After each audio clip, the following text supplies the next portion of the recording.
Le 30 avril, les électeurs vaudois vont élire leurs nouvelles autorités, le Grand Conseil, le Conseil d'État.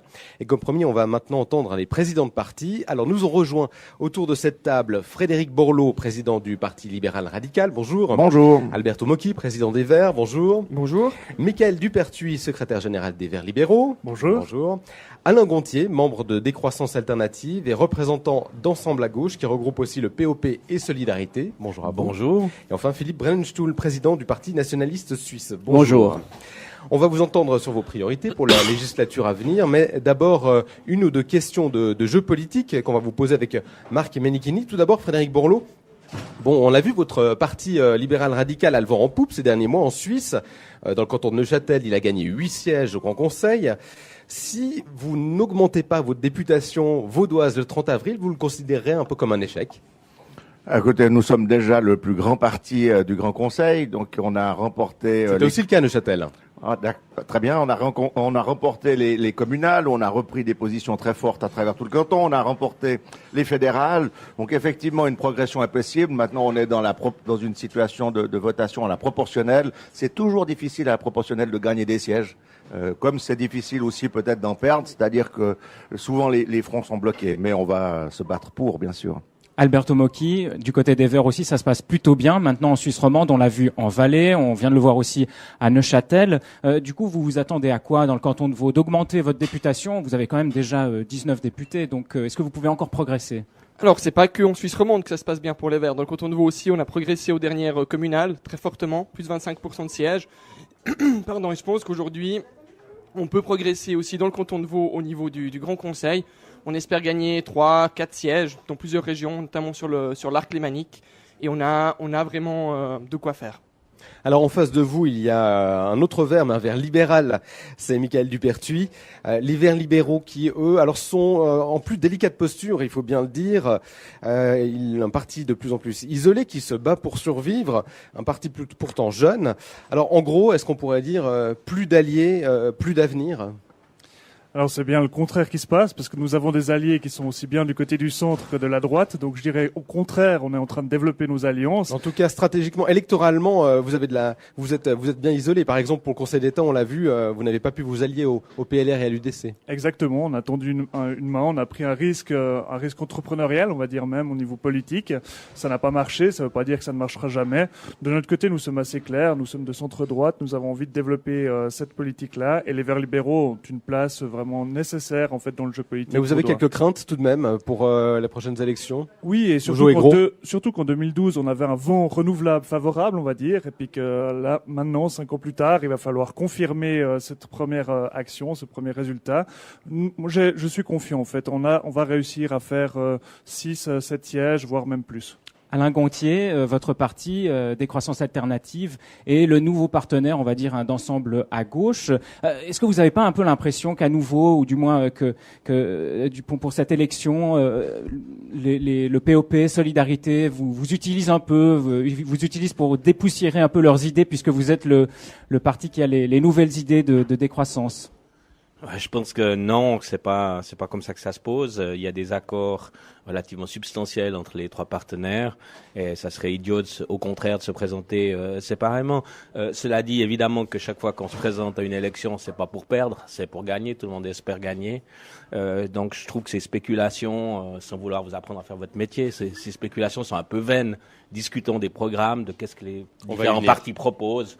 Et puis savoir s'il faut voter à gauche pour que la droite gagne ou le contraire, comme c'était le cas dans un grand journal de la place, ou savoir est-ce qu'on a des chances. Je trouve que c'est pas fondamentalement très intéressant. On va de toute façon venir au thème. Philippe Brennenstuhl du PNS. Alors votre parti est marginal. Est-ce qu'il est en fin de compte condamné à le rester parce que vous allez très loin? Certains vous diront même que ce sont des propos extrêmes. Vous restez fidèle à cette ligne-là, quitte à rester assez marginal? Oui, parce que nous sommes marginaux dans notre parti, parce que nous sommes plusieurs, parce que la presse a tendu un cordon sanitaire autour de nous et nous sommes complètement ostracisés. Vous aurez remarqué que vous êtes avec nous autour de cette table. Et je vous en remercie. Mais sur les réseaux sociaux, nous sommes même souvent devant l'UDC suisse. Nous faisons plus de 100 000 personnes d'interaction par mois. Et nous pensons qu'à travers ça, on peut peut-être percer. Nous avons mis des idées qui peuvent paraître extrêmes, mais qui posent réellement les problèmes et qui donnent un peu une décharge électrique au ronron de ce qu'on entend ces temps. Alors on va venir dans les programmes politiques. On va venir effectivement après sur les thématiques tout de suite. D'ailleurs, j'aimerais faire un tour de table maintenant et que chacun votre tour vous nous citiez on va dire votre cheval de bataille principal pour la législature à venir, un objet sur lequel vous allez avec votre parti vous engager, vous battre devant le Grand Conseil et peut-être même essayer d'influencer pour certains le Conseil d'État. Frédéric Borloo, peut-être pour le PLR, quelle sera votre grande priorité pour la législature à venir ? Alors en résumé, je dirais qu'il y a deux priorités. La première, c'est bien sûr l'économie parce que c'est le moteur de tout. Il n'y a pas d'État sans une économie forte, il n'y a pas d'emploi sans une économie forte. Et puis deuxièmement, c'est que nous l'avions annoncé il y a 3 ans déjà, les coûts du social cette année vont dépasser la formation. C'est pour nous inacceptable. On vient de voir les comptes valaisans qui ont été publiés, c'est exactement l'inverse, où le coût du social coûte la moitié de ce que coûte la formation. Et pour nous, c'est vraiment une préoccupation sociale très forte. Mais Frédéric Borloo, pourquoi est-ce que vous n'avez pas bloqué le budget du canton puisque le social explose? Pourquoi vous ne l'avez pas fait au Grand Conseil? Alors, les coûts du social dépendent de lois qui ont été votées et pas forcément du budget. Vous ne pouvez pas intervenir sur les coûts budgétaires comme ça simplement en le diminuant, puisque l'application dépend de lois qu'il faut maintenant bien entendu changer. Et puis, il faut changer aussi l'état d'esprit arrosoir. Nous sommes dans une situation économique bonne, une situation financière qui est bonne, une situation de croissance dans le canton de Vaud. Et lorsque nous entrerons dans une situation économique difficile, eh bien, les coûts de social vont exploser et ils seront absolument plus maîtrisés, ce qui nécessitera des coûts budgétaires qui seront difficiles pour tout le monde. Alors Alberto Mocchi, des Verts, vous vouliez réagir ? Oui, quand même rappeler que les finances effectivement cantonales sont très saines, les comptes ont été présentés, ils étaient plus que bénéficiaires, et rappeler aussi que les politiques sociales qui sont menées, elles visent pas à donner de l'argent aux gens pour rien faire, elles visent à sortir des gens de la pauvreté, de la précarité, pour qu'ils puissent retrouver un travail et sortir de cela. Donc franchement, c'est plutôt des bonnes politiques. Monsieur Mocchi, c'est presque une plaisanterie ce que vous êtes en train de dire. On dépense plus aujourd'hui pour le social que pour la formation. Oui. Aujourd'hui, on distribue des poissons au lieu d'apprendre à pêcher. Mais pour sortir des jeunes de l'aide sociale, monsieur Borloo. Alberto Mocchi, vu que vous avez la parole, quelles sont les priorités, ou en tout cas une mesure concrète que les Verts veulent faire aboutir durant cette nouvelle législature? Alors, principale priorité, sans surprise, c'est la protection de l'environnement, vraiment de manière forte. Et j'ai mon téléphone. On va vous laisser éteindre votre téléphone. C'est ça le direct aussi. Pardon.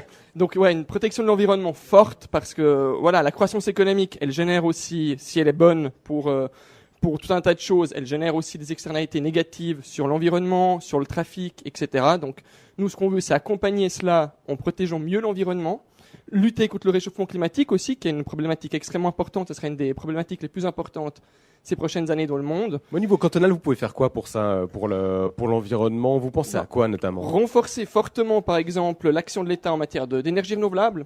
Subventionner plus fortement les énergies renouvelables, faire en sorte qu'elles se développent. Alors, le canton de Vaud est parmi les plus subventionneurs de la Suisse romande. Alors, on peut a continuer vu avec les parcs éoliens, la politique de Madame de quoi. J'aimerais peut-être entendre l'argent, monsieur Mocchi. J'aimerais entendre peut-être Michael Dupertuis des Verts libéraux là-dessus. Vous avez aussi aussi un programme écologisme de droite. Alors, des subventions plus fortes pour les énergies renouvelables.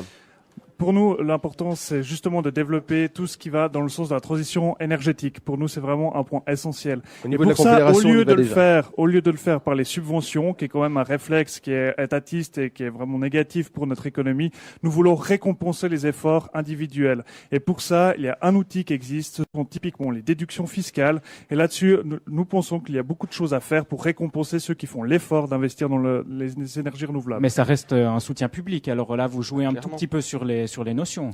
Pas du tout, parce qu'au lieu de faire un arrosoir où vous distribuez de l'argent qui a été collecté auprès des citoyens, vous dites plutôt à ceux qui ont déjà fait l'effort financier d'investir, nous allons vous permettre de réduire ces frais-là dans votre fiche d'impôt. Donc en quelque sorte, c'est vraiment de récompenser l'effort individuel. Et ce n'est pas juste de faire un effet arrosoir. C'est exactement la même chose. Nous, si on veut subventionner, c'est récompenser celui qui va vouloir mettre des panneaux solaires. Non, parce que vous augmentez la dette. J'aimerais juste entendre maintenant. C'est par la dette que vous allez le faire. Et nous, on veut pas le faire par la dette. J'aimerais On veut entendre le simplement point de vue récompenser d'Alain les gens. Gontier pour Ensemble à gauche. Alors, ça a été relevé par Monsieur Borloo du PLR. Les dépenses sociales sont devenues très fortes, plus fortes que pour la formation. Là, on est en train de parler d'environnement. Est-ce que, quelque part, pour rester sur le thème de l'environnement, c'est une thématique qui devrait prendre plus de place, quitte peut-être à grignoter sur les parts du social ou de la formation? Je pense que la question, Parlez bien en face du micro. Elle est mal posée comme ça.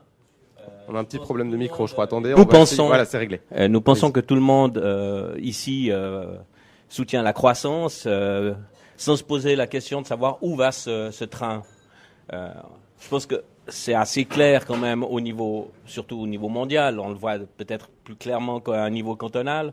Ce système va droit dans le mur. Les guerres, les famines qui continuent, la pollution, le réchauffement climatique, c'est des symptômes. Et contrairement à ce que veulent croire à peu près tout le monde, cette croissance, elle est génétiquement liée au système.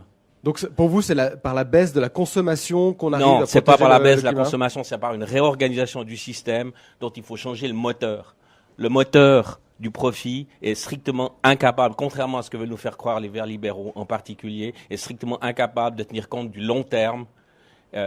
Et il faudra changer ce logiciel. C'est très rigolo à l'heure où on a réussi à découpler la croissance de la Mais consommation. c'est pas vrai, des c'est pas vrai. aides- Vous savez Mais très bien, sûr. vous le connaissez très bien le faire bon. J'aimerais encore Systématiquement, la baisse Regardez un petit peu ce qui se passe J'aimerais avec encore l'économie entendre de le point de vue fonctionnalité. de- Regardez Mobility. Mais non, il y a- la baisse, S'il vous plaît, la baisse, s'il vous plaît. la J'aimerais baisse, entendre arrêtez juste de- maintenant le de- point de de- vue. systématiquement J'aimerais entendre, s'il vous plaît, le point de vue de compensée Philippe par Brennstuhl l'augmentation de la là-dessus. consommation. On a ici un cinquième invité, Philippe Brennstuhl du Parti nationaliste suisse. Alors, on connaît vos thèses qui ont plutôt trait à l'immigration, mais alors sur le thème toujours de l'environnement, de la protection de l'environnement, comment est-ce que vous positionnez du point de vue de votre parti? Eh bien, évidemment que la démographie galopante, exponentielle, qui fait des saturations sur les routes, dans les écoles et partout, vient de l'immigration de masse.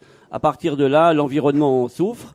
On voit qu'on est plus de 742 personnes au kilomètre carré sur 34% habitables. Est-ce qu'en fermant les frontières, ça suffit à protéger l'environnement? Commençons déjà par arrêter ce flux. Et après, on discutera du reste. On est maintenant plus de 8 millions 4. Il y a 2 millions par jour qui passent par la Suisse. On est à 10 millions 4. Personne ne met des limites à ça. Et nous, on est là pour porter cette voie de mettre une décroissance, pas économique, mais bien humaine, dans notre pays, parce que l'on voit, par exemple, que la France, qui est hyper immigrationniste, n'a pas de croissance, et on voit que dernièrement, M. Broulis a sorti un rapport sur les finances du Canton de Vaud. Il a annoncé 0,2% d'augmentation de rentrée fiscale, mais qui ne sont pas en rapport avec l'augmentation de personnes. Donc l'augmentation de personnes crée des charges et pas en revenus. Alors, je ne sais pas si tout le monde serait d'accord avec vous. Marc Menkini? Oui, Alain Gontier, mais je voulais vous tendre cette perche que Philippe Brennstuhl vous tend aussi, c'est-à-dire sur cette question de la décroissance. On y revient. Est-ce qu'il faut justement limiter le nombre de personnes qui arrivent dans le canton de Vaud pour peut-être arriver à changer ce système que vous évoquez? Je pense que c'est pas le levier à saisir. De toute façon, il est impossible de le saisir sur le long terme. Je veux dire, tous les murs qu'on a toujours construits s'effondrent. Ça commence par le mur d'Adrien ou la muraille de Chine. C'est l'Europe qui nous empêche de le faire. C'est Mais personne non, d'autre. mais ça n'a rien à voir. C'est des bien politiques sûr. internes Alain Gontier, qui sont liées. pour ce sujet. Je pense que la question, c'est aussi de savoir quelles mesures de promotion économique on prend. Est-ce qu'il faut continuer à débaucher des entreprises à l'étranger? Est-ce qu'il faut continuer à faire venir des recettes fiscales avec ces entreprises, les faire venir ici alors qu'elles seraient beaucoup mieux placées dans des pays qui en ont besoin et qui pourraient conserver leur population? On va y venir. Est-ce que faire venir Vale ici, c'est bien pour le Brésil? Est-ce que c'est bien pour la Suisse? C'est bien pour ni l'un ni l'autre. Il y a Alberto Mocchi des Verts qui demandait la parole. Ouais, je voulais quand même rappeler que le problème, c'est pas tant le nombre de personnes, c'est la manière dont ces personnes se déplacent, se logent, etc. Consomment. Et c'est là-dessus qu'il faut développer des politiques publiques intelligentes pour limiter les déplacements, l'aménagement du territoire. Vous avez voté la latte, sauf erreur, et ainsi de suite. Enfin, c'est là-dessus qu'il faut jouer et pas en fermant les frontières. Philippe Brennstuhl. Oui, par exemple, le PNS était contre RE3 parce qu'il allait attirer de nouvelles sociétés internationales qui auraient eu besoin de 100 à 200 personnes comme employés. Ils les auraient pris ou d'autres que dans l'immigration de masse. Et ça, c'est inacceptable parce que naturellement, nos routes sont saturées. Il faut faire des 8 pistes, des 30 pistes dans 30 ans. On va recommencer. On bétonne le pays. On bétonne... Non, ça c'est du communisme. Nous, on est individualistes. Je pense qu'il faut arrêter avec ça. On bétonne des zones agricoles simplement pour cette immigration et que le tout à l'économie ne marche pas. On doit stopper cette folie. Frédéric Borloo, est-ce qu'il faut changer le fonctionnement de la promotion économique, arrêter de faire venir des multinationales dans le canton? Non, mais je crois que justement le débat est un peu biaisé parce qu'on confond croissance de la population avec la croissance de notre société. La croissance de notre société, elle est globale, elle est surtout financière. Donc il faut que les entreprises viennent s'installer. Mais elle ne doit pas être liée à une croissance de la population. Évidemment qu'on peut pas être 40 millions en Suisse dans une dizaine d'années. Donc forcément. Alors, mais les choses. Alors donnez une limite. Laissez-moi finir. Les choses sont forcément cycliques. Aujourd'hui, on est dans une période d'augmentation de la population, une période de croissance économique. Elles sont sans doute liées. L'un soutient l'autre. Mais ceci dit, il y a un moment donné où la croissance de la population va naturellement s'arrêter. Et la croissance c'est quoi votre entreprise idéale? C'est une multinationale qui a 5 employés ici et qui brasse des milliards en Suisse et qui rapporte des peanuts proportionnellement, mais beaucoup par rapport au budget de l'État. C'est ça votre idéal? Non, mais je connais pas l'entreprise. Minimum d'emploi, je connais pas l'entreprise que vous citez là. Je connais aucune entreprise comme. Je connais aucune entreprise comme vous parlez, vous décrivez maintenant. Une précision. Il y avait lors du débat télévisé de lundi sur la RTS, on a entendu le candidat UDC, Monsieur Nicolet, au Conseil d'État dire que le canton de Vaud n'avait pas attiré de grandes entreprises ces 5 dernières années sur le territoire vaudois. Est-ce que c'est un problème ou non pour vous, Frédéric Borloo du PLR? Mais dans la mesure où il y a des entreprises qui ont des difficultés financières qui peuvent fermer, respectivement, qui doivent se séparer d'employés, il faut aussi qu'en parallèle, il y ait des nouvelles entreprises qui viennent s'installer pour que celles et ceux qui perdent leur emploi retrouvent un emploi. Donc évidemment qu'il faut continuer en permanence à chercher des nouvelles entreprises. On va juste donner la parole à Michael Dupertuis des Verts libéraux. Oui, les Verts libéraux ont déposé un postulat il y a maintenant 5 ans qui demandait expressément au Conseil d'État de pouvoir faire une promotion économique de qualité plutôt que quantitative. Ce qu'il en ressort, c'est que maintenant, on demande vraiment à avoir la possibilité de soutenir nos entreprises locales pour se développer à l'étranger plutôt que de faire venir des entreprises étrangères en Suisse. Et c'est aussi en créant des clusters, en développant les clusters qui existent. Je suis un entrepreneur, j'ai monté une start-up dans les économies d'énergie. C'est quelque chose que je connais. On a besoin de se concentrer à un endroit, de partager des innovations. Et ça, c'est quelque chose qui doit être soutenu par la promotion économique vaudoise. On a des relais importants à l'étranger. Il faut les utiliser maintenant pour se développer à l'étranger. Philippe Brennenstuhl, vous voulez dire quelque chose? Oui, on voit que tout est saturé maintenant et qu'il nous faut des éoliennes sur le Jura maintenant pour compenser les énergies qui ne seront plus présentes. Et ça vient de la surpopulation. Alors, on y revient tout le temps, oui. Oui, parce que notre masse critique, elle est entre 6 et 7 millions. Et tout ce qui est au-dessus, on rattrapera jamais le croisement entre les énergies renouvelables et la hausse de la population. Jamais on ne pourra arrêter le nucléaire avec ça. Alberto Mocchi, des Verts, je vous en prie. Faut pas dire n'importe quoi. Si on veut développer l'éolien, si on veut développer le renouvelable, c'est pour sortir du nucléaire, c'est pour sortir des énergies polluantes. Eh ben, on limite déjà la population qui est grande utilisatrice. Ça n'a rien à voir. Encore une fois, c'est pas une question de nombre de personnes, c'est une question de comment ces personnes consomment, vivent, etc. Et aujourd'hui, c'est ça qu'il faut faire. Avec l'augmentation de la population, on voit une diminution de la consommation d'énergie. Donc on peut y arriver. Ou même de l'espace. Non, c'est impossible. Bien sûr que oui. On va s'arrêter. Vous voyez, en tout cas, le débat est très vif. Ça fait plaisir par rapport au débat qu'on a eu avec les candidats au Conseil d'État. Je vois en tout cas qu'ici, l'échange d'idées est très animé. J'aimerais finir cette table parce qu'il nous reste 1 minute. Que vous disiez simplement si vous êtes pour, contre certaines propositions. Frédéric Borloo pour le PLR. Est-ce que vous êtes où est-ce qu'on met le Centre fédéral d'asile dans le canton? Vous me dites si vous préférez à Valorbe, à Dailly ou à Moudon.